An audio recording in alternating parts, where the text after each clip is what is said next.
Here inside the Hard Rock Hotel Casino, Kenny Porter, Shawn Porter, IBF welterweight world champion. All right, guys, well, we got the next fights all settled. We got, well, first, we got a date yet.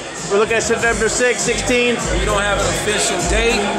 There's a possibility of September 6th. There's a possibility a little further into September, but we know it's going to be somewhere around that time. All right. Before we get into the fight with Kell Brook, I asked Shawn before. I'd like to get your take on it. Having seen you guys work together, fathers and sons, is always a little bit different dynamic. You guys go toe-to-toe, and sometimes training gets really intense. What's it like training your son? Is it just a different level when you work with someone that's your own flesh and blood? You know what? To be honest with you, he's just the best athlete that I've ever trained, second to none. And so because he is the best, I push for him to be the best. It absolutely has nothing to do with father-son, except I'm asking him to be great at all times. And when I'm asking him to be great, it doesn't matter that he's mine. I'm asking him to do the things that I know he can do. And so that's where that intensity comes from. That intensity comes from expectations being so high.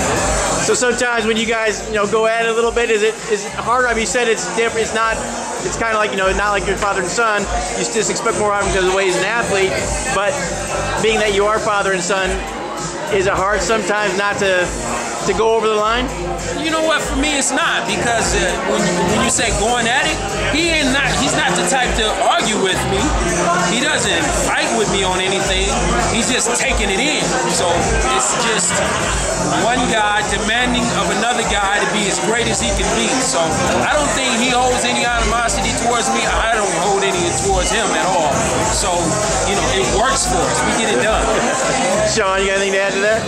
No, like he said, man, anytime we do have a little back and forth in the ring or during training, it's just me taking it in.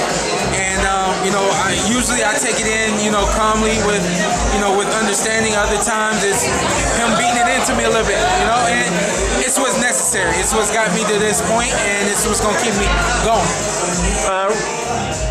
You went into the Devin Alexander fight. Obviously, you're undefeated, but you were an underdog in that fight. People didn't really expect. They thought Devin was going to walk through you, and the commentators, I've actually told you before, the commentators were kind of waiting for you to fade. Yeah. I'm sure. Ain't gonna happen. You did that. You surprised everybody. You beat Paulie, then kind of solidified things.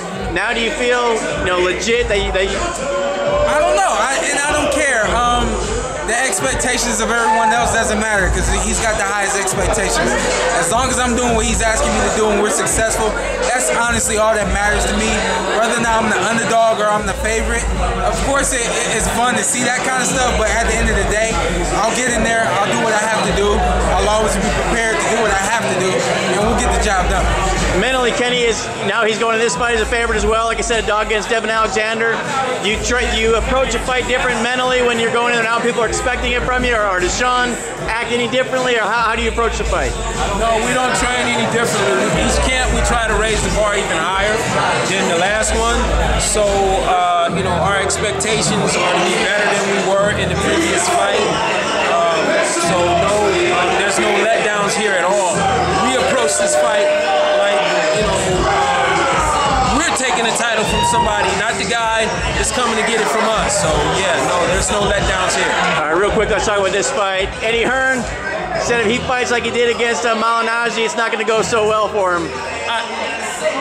I welcome anything that Kell Brook, Eddie Hearn have to bring to the table. Whatever they're bringing to the table, we're going to pull the tablecloth off, and all of that stuff's going to go right along with it. Whatever they bring is coming off the table. How have you seen him growing as a fighter now as a champion? You know what? Someone once said to me that once a guy becomes a champion, you will notice a big improvement from him in a lot of different ways. Shawn has been a champion in everything he's ever done since he was a young kid. So it's expected of him. He expects to do well. He's always done well. But we continue to work and try to improve every time, and I see him working even harder. And so because he works even harder, he's now working smarter, and with that being the case, he's working less than he ever worked before. We only work about 4 days a week out of 7 now, whereas before we used to work 6 days out of the week, 3 times a day. So we just getting better. We're growing. We're getting better. All right, last thing, so we can go watch some fights here. Shawn, he's 32 and 0, I believe 22 knockouts. What do you expect out of Kell Brook in fight night, and what do you expect out of you? I'm studying him. I'm learning him. I'm seeing his tendencies, his flaws, what he can do good. He calls himself Special K, but I haven't seen anything special yet, so I'll keep watching. I'm expecting him to come to the ring and be a formidable opponent. You know, I'm expecting him to come in there and give it his all, and his all won't be enough. So. What's he gonna see out of you? He's gonna see a dog. That's it. Yeah. All right, guys. Appreciate it. Best of luck in the fight. We'll be looking forward to it. Thank you. Thanks, guys.